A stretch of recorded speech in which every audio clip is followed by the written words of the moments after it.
இன்னைக்கு மின்சார வாரியத்துல உதவி பொறியாளர் அதாவது 700 பேருக்கு ஒரே அடியாக இன்னைக்கு வந்து ஒரே ஷாட்ல இன்னைக்கு வந்து 700 பேருக்கு அவங்களுக்கு வந்து ப்ரொமோஷன் கொடுக்கப்பட்டது.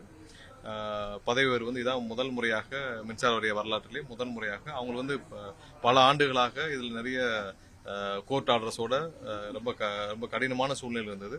அதனாலதான் இன்னைக்கு ஒரு ஒட்டுமொத்த முடிவாக கடந்த 2 மாதங்களாக அவர்களுக்கு பல கட்ட பேச்சுவார்த்தை முடித்து இன்னைக்கு ஒரே நிலையாக ஒரே ஷாட்ல நம்ம வந்து 700 உதவி பொறியாளர்களுக்கு நமக்கு வந்து ப்ரொமோஷன் கொடுத்துருக்கோம். கண்டிப்பாக இது மின்சார வாரியத்தில் ஊழியர்களுக்கு கிடைக்க வேண்டிய அங்கீகாரம் நேரடியாக வர வேண்டிய நேரத்தில் முதல்வருடைய உத்தரவின் பேரில் கொடுக்கப்பட்டது. இன்னைக்கு எதிர்கட்சி தலைவர் அவர்கள் கைது செய்யப்பட்டிருக்காங்க. கைது செய்யப்பட்டது வந்து அரசியல் பழிவாங்கும் எண்ணம். நாளைக்கு சட்டப்பேரவை கூட்டம் தொடரும் போது இன்னைக்கு கைது செய்யப்பட்டிருக்காங்க அப்படின்னு சொல்லி இல்ல நீங்க எல்லாம் பார்த்திருப்பீங்க எதனால காவல்துறை இந்த நடவடிக்கை எடுத்திருக்காங்கன்னு சொல்லிட்டு. பெண்கள் குறித்து ஆபாசமாகவும் அவதூறாகவும் நீங்க இந்த மாதிரி பேசிட்டு இருந்தா எத்தனை பேர் இதை பார்த்து கொள்ளுவாங்க? நீங்க சாதாரண ஒரு நபராக கடந்து செல்ல முடியாது. பெண்களுக்கு எதிராக எந்தவித குற்ற சம்பவங்களும் எந்தவித அவதூறு வார்த்தைகளும் எந்தவித தவறான பேச்சுக்களும் என்ன பேசினாலும் இந்த அரசு இந்த காவல்துறை கண்டிப்பாக அவருடைய சட்டப்பூர்வம் என்ன நடவடிக்கை எடுப்பாங்க அதை எடுப்பாங்க. அதுல எந்த மாற்று கருத்தும் கிடையாது. ஏன்னா இவரு திரும்ப உதயநிதியை தான் சொல்லிட்டு இருக்கோம். அவர் வந்து காவேரி விஷயத்துல அவருக்கு மேகதாது விஷயம் எதுவும் தெரியல, தெரியாத விஷயத்தை போய் அங்க போய் பேசுறதுக்காக அவர் போய் தேவையில்லாத விஷயங்களை அங்க போய் பேசிட்டு வந்திருக்காரு. அவர் பேசிய விஷயங்கள் எல்லாரும் பார்த்திருப்பாங்க. திமுகவினருக்கு எவ்வளவு பேர் இருக்காங்க, அவங்களுடைய வீட்லயே அவர் வந்து அவர் பேசினதை போட்டு காட்டும். உதயநிதி பேசினத எல்லா வீடுகள்லயும் எல்லாரும் அவங்க திமுகவினர் போட்டு காட்டட்டும், அவங்க வீட்டுல இருக்கவங்க எல்லாரும் போட்டு காட்டும். உதயநிதி பேசினதுல ஏதாவது ஒரு வார்த்தை ஏற்புடையதா இருக்கான்னு சொல்லிட்டு இவ்வளவு கீழ்த்தரமா கேவலமா பேச வேண்டிய அவசியம் என்ன இருக்கு உதயநிதிக்கு? நீங்க போனது காவிரி விஷயத்தை பத்தி பேசுறதுக்கும் மேகதாது பத்தி பேசுறதுக்கும் அதை சம்பந்தமா உங்களுக்கு தெரியலன்னா தெரிஞ்சதை மட்டும் பேசிட்டு இல்ல அங்க என்ன பேப்பர்ல கொடுக்க அதை வாசிச்சுட்டு வரணும் தானே. தேவையில்லாமல் அவதூறாக பெண்களை பற்றி ஆபாசமா திமுகவினருக்கு எல்லாருக்கும் இதே வேலைதான்.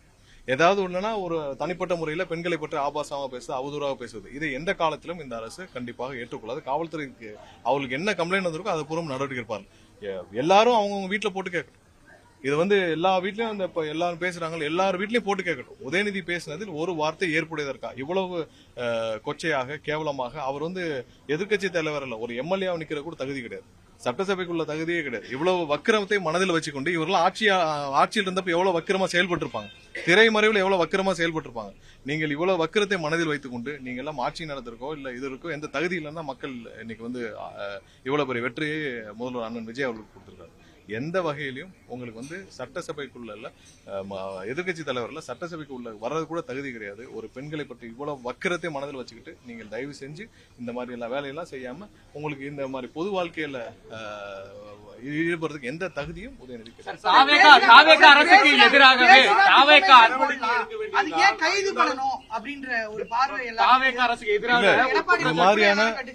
இது மாதிரி பெண்கள் விஷயத்துல இவ்வளவு வக்கிரமாக பொது வழியில் ஒரு சாதாரண நபர் அல்ல ஒரு எதிர்கட்சி தலைவர் பேசும் பொழுது இது எந்த அளவுக்கு பொது வழியில் ஒரு தாக்கத்தை ஏற்படுத்தும், இது எவ்வளவு தூரம் பாதிப்பை ஏற்படுத்தும். பெண்களுக்கு எதிராக கொச்சையாக பொது வழியில் பேசுபவர் யாரா இருந்தாலும் சட்டப்பூர்வமா என்ன நடக்கு அந்த காவல்துறை அவங்களுக்கு வந்து கம்ப்ளைண்ட்ல பேசுறாங்க.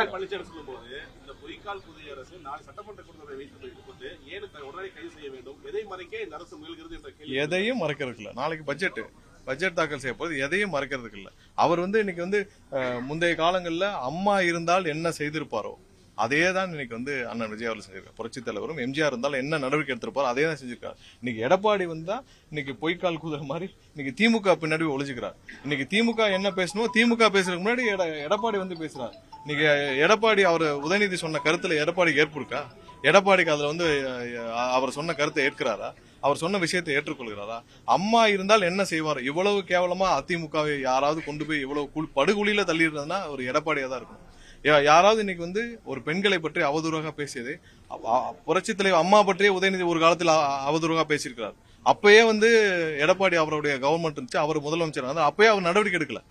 அப்பயே வந்து அந்த டைம்ல ஒரு ட்வீட் போட்டாரு, அதே வந்து அவ்வளவு கொச்சையாக புரட்சி அம்மா பற்றி போட்டிருந்தார். அப்பயே வந்து அவங்களுடைய கவர்மெண்ட் இருந்தது, எடப்பாடி அவர்கள் எந்த நடவடிக்கை எடுக்கல, பேசாம வேடிக்கை பார்த்திருந்தார். அவருக்கு அவருடைய அரசாங்கத்தை அவருடைய பதவியை காப்பாத்திக்கல தான் அன்னைக்கு இருந்து இப்போ வரைக்கும் போக்கஸ் பண்ணிருக்காரு. இன்னைக்காவது நேர்மையாக நியாயமாக சட்டப்பூர்வமாக பெண்களுக்கு எதிராக எந்த அவதூறும் எந்த செயலும் யார் ஈடுபட்டாலும் எந்த நபர் ஈடுபட்டாலும் யாராக இருந்தாலும் சட்டப்பூர்வமாக கடுமையான நடவடிக்கை எடுக்கப்படும். அதுல எந்த மாற்றம் அரசுக்கு எதிராக